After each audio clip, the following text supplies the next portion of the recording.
Praise the Lord. ஆண்டவருடைய நாமம் மகிமைப்படட்டும். உபாகமத்தின் புஸ்தகம் 7வது அதிகாரம் 14வது வசனம்.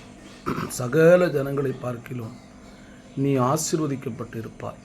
பாருங்க, சகல ஜனங்களை பார்க்கலாம். உலகத்தில் நிறைய ஜனங்கள் இருக்கிறாங்க இல்லையா?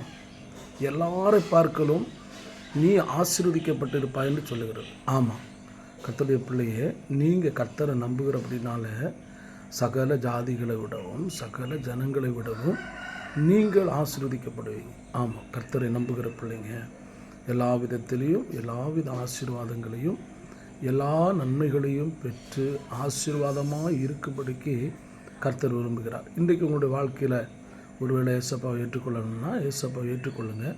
எல்லாரை விடவும் இந்த உலகத்திலே வாழுகிற காலங்கள் நீங்கள் ஆசீர்வாதமாக இருப்பீங்க. இம்மையில் மட்டுமல்ல, மறுமையிலும் நீங்கள் ஆசீர்வதிக்கப்பட்டவர்களாக இருப்பீர்கள். கர்த்தர் உங்களை ஆசீர்வதிப்பாராக. கர்த்தர் உங்களை எல்லா ஜனங்களை விடவும் ஆசீர்வதிப்பாராக.